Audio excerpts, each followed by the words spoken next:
मुर्गी पालन में खास तौर पर बैकयार्ड पोल्ट्री फार्मिंग में फीड की लागत को कम करने के लिए अक्सर किसान भाई घर का बचा हुआ खाना यानी किचन वेस्ट का इस्तेमाल करते हैं, जो मुर्गियों को तेजी से ग्रोथ करने में भी मददगार साबित होता है। राष्ट्रीय पक्षी अनुसंधान संस्थान CARI के एक्सपर्ट ने लाइव स्टॉक एनिमल न्यूज़ को बताया कि आमतौर पर घर में जो किचन वेस्ट होता है उन्हें मुर्गियों को खाने के लिए दे सकते हैं और इससे मुर्गियों के फीड पर आने वाले खर्च को कम भी किया जा सकता है। मुर्गियां घर में बचे हुए खाने को मुर्गियां घर में बचे हुए खाने को आसानी से खा लेती हैं और फिर इससे अच्छा उत्पादन भी करती हैं।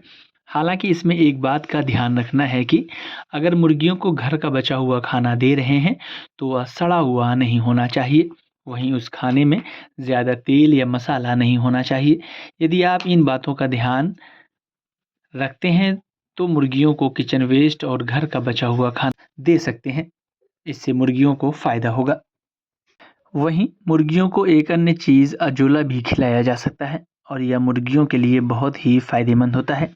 असल में अजोला को प्रोटीन का ख़जाना कहा जाता है और मुर्गियों को फीड में प्रोटीन की ज़रूरत होती है, इसलिए अजोला इस चीज़ की पूर्ति कर देता है। अंडा उत्पादन या फिर मीट उत्पादन दोनों के लिए अगर आप पोल्ट्री फार्मिंग कर रहे हैं तो अजोला एक बेहतरीन फीड है और इन दोनों तरह की फार्मिंग में अजोला फीड के तौर पर अच्छा विकल्प माना जाता है। यदि आप मुर्गियों को ख़रीदा हुआ फीड खिलाते हैं और इसके साथ थोड़ी मात्रा में अजोला मिक्स करके मुर्गियों को देते हैं तो यह मुर्गियों के लिए बहुत ही फ़ायदेमंद होगा। एक्सपर्ट का कहना है कि घर का बचा हुआ खाना जैसे चावल आदि के साथ अजोला मिक्स करके मुर्गियों को दिया जा सकता है और इससे फ़ायदा भी होता है।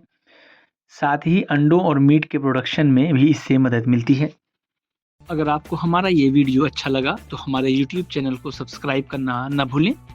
बेल आइकन भी ज़रूर दबा दें। इस तरह के वीडियोस को देखने के लिए फेसबुक और इंस्टाग्राम पेज को भी फॉलो करें।